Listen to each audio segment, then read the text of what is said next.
സംസ്ഥാനത്തെ മഴ മുന്നറിയിപ്പിൽ മാറ്റം. ഞായറാഴ്ച വരെ ഇടിമിന്നലോട് കൂടിയ ശക്തമായ മഴയായിരിക്കും ഉണ്ടാവുക. ഇന്ന് 6 ജില്ലകളിൽ യെല്ലോ അലർട്ട് പ്രഖ്യാപിച്ചു. സംസ്ഥാനത്ത് കൂടുതൽ ആശ്വസിക്കാൻ വഴിയുണ്ട്. ചുട്ടുപൊള്ളുന്ന വെയിലിൽ നിന്നും ഇത് രക്ഷയാകും.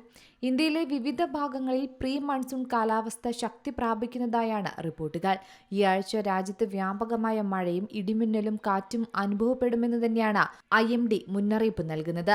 ഉത്തരേന്ത്യയിൽ തുടക്കം കുറിക്കുന്ന ഈ കാലാവസ്ഥാ മാറ്റം രാജ്യത്തിന്റെ പല മേഖലകളിലും താൽക്കാലിക തണുപ്പ് നൽകുമെങ്കിലും ചില ഭാഗങ്ങളിൽ ചെറിയ തരത്തിൽ ചൂട് വർദ്ധിപ്പിക്കുമെന്നും പറയുന്നുണ്ട്.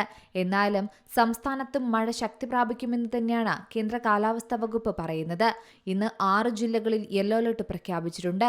വരും ദിവസങ്ങളിലും കേരളത്തിൽ വേനൽ മഴ ശക്തമാകുമെന്ന് തന്നെയാണ് മുന്നറിയിപ്പ്. പത്തനംതിട്ട, ഇടുക്കി, എറണാകുളം, തൃശൂർ, കോഴിക്കോട്, വയനാട് ജില്ലകളിലാണ് മഴ മുന്നറിയിപ്പ് നിലവിലുള്ളത്. ഈ ജില്ലകളിൽ ഒറ്റപ്പെട്ട ശക്തമായ മഴയ്ക്കുള്ള സാധ്യതയാണ് പ്രവചിച്ചിരിക്കുന്നത്.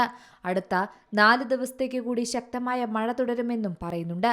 ശനിയാഴ്ചയോടുകൂടി തെക്കൻ കേരളത്തിലേക്ക് ശക്തമായ മഴ ലഭിക്കും. ഇടിമിന്നലിനോടുകൂടിയ മഴയാണ് പ്രവചിച്ചിരിക്കുന്നത്. അതുകൊണ്ട് തന്നെ ഇടിമിന്നൽ ജാഗ്രതാ നിർദ്ദേശങ്ങൾ ജനങ്ങൾ കൃത്യമായി പാലിക്കണമെന്നും മുന്നറിയിപ്പിലുണ്ട്. ഇതിനോടകം തന്നെ കേരളത്തിൽ വേനൽ മഴ നല്ല രീതിയിൽ ലഭിക്കുന്നുണ്ട്. ഇത് ഇപ്പോഴുള്ള ചൂടിന് ശമനം വരുത്തുകയും വൈദ്യുതി ഉപയോഗം കുറയ്ക്കുന്നതിന് കാരണമാകുകയും ചെയ്തിട്ടുണ്ട്. ഞായറാഴ്ച വരെ ഇടിമിന്നലോടുകൂടിയ ശക്തമായ മഴയാണ് പറയുന്നത്. വ്യാഴാഴ്ച പത്തനംതിട്ട, കോട്ടയം, ഇടുക്കി, എറണാകുളം ജില്ലകളിലും വെള്ളിയാഴ്ച കൊല്ലം, ആലപ്പുഴ, എറണാകുളം, തൃശൂർ, കോഴിക്കോട് ജില്ലകളിലും ശനിയാഴ്ച തിരുവനന്തപുരം, കൊല്ലം, പത്തനംതിട്ട, ആലപ്പുഴ, കോട്ടയം, ഇടുക്കി, എറണാകുളം ജില്ലകളിലും ഒറ്റപ്പെട്ട ശക്തമായ മഴ ലഭിക്കും. പിന്നീടുള്ള മുന്നറിയിപ്പ് പ്രകാരം ഞായറാഴ്ച തിരുവനന്തപുരം, കൊല്ലം, പത്തനംതിട്ട, ആലപ്പുഴ ജില്ലകളിലും യെല്ലോ അലർട്ട് പ്രഖ്യാപിച്ചിട്ടുണ്ട്.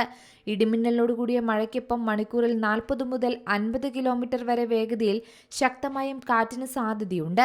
ഇടിമിന്നൽ അപകടകാരിയായതിനാൽ തന്നെ ജാഗ്രത പാലിക്കണമെന്നും മുന്നറിയിപ്പുണ്ട്.